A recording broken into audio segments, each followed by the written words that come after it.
I'm Anil Kumar, and in this video we are going to learn divisibility rule and their application.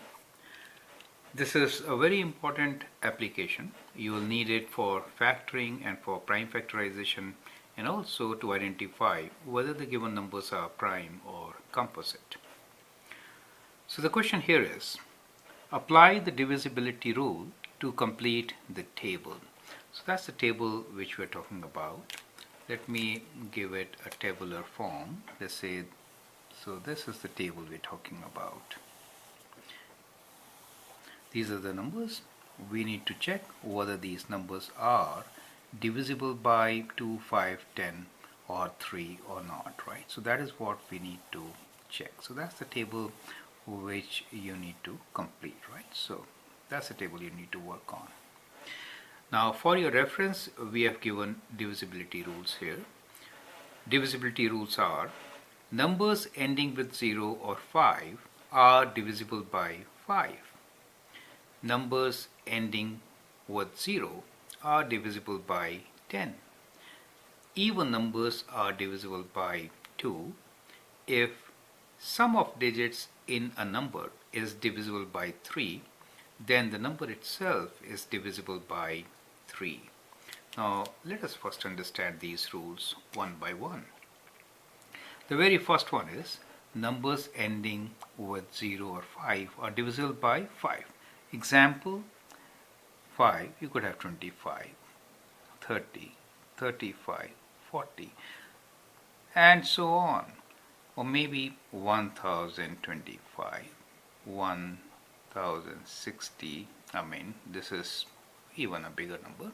So all these numbers, you see, they end by 5 or 0, so they are all divisible by 5. Numbers ending with 0, that is like 200, 1000 and so on, they are ending by 0, they are all divisible by 10. Even numbers are divisible by 2, for example 32, 74, 68, these are all even numbers, right? So they are divisible by 2.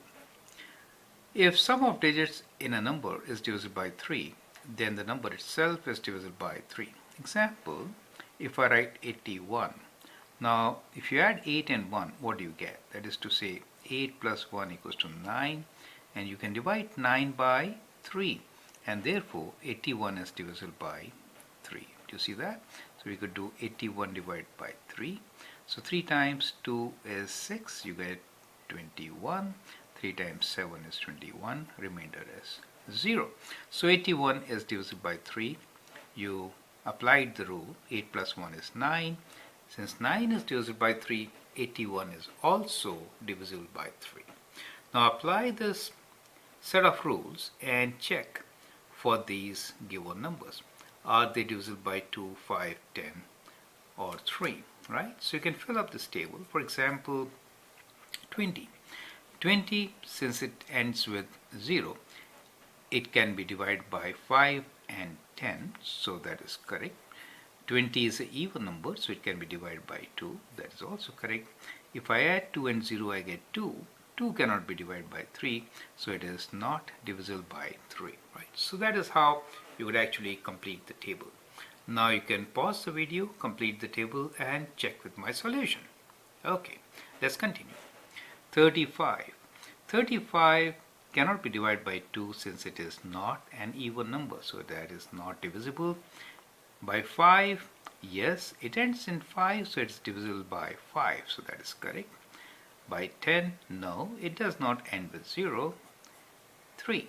If I add 5 and 3, you get 8, and 8 is not divisible by 3, so this number is not divisible by 3. 57.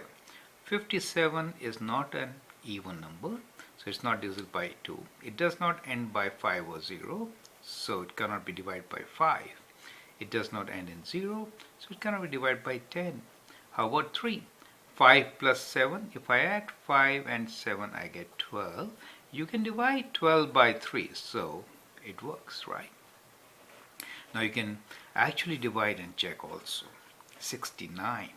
This is not an even number, cannot be divided by 5 or 10, but if I add 6 and 9, what do I get? 15. 3 times 5 is 15. So you can divide. So that is correct. 87 is not an even number, cannot be divided by 5 or 10. And 8 plus 7 is 8 plus 7 is also 15 and can be divided by 3.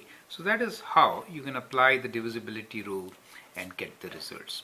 I'd like you to go through this video once again, understand these divisibility rules, and then in another video we'll talk about divisibility rules of 4, 11 and bigger numbers, right? I hope that helps.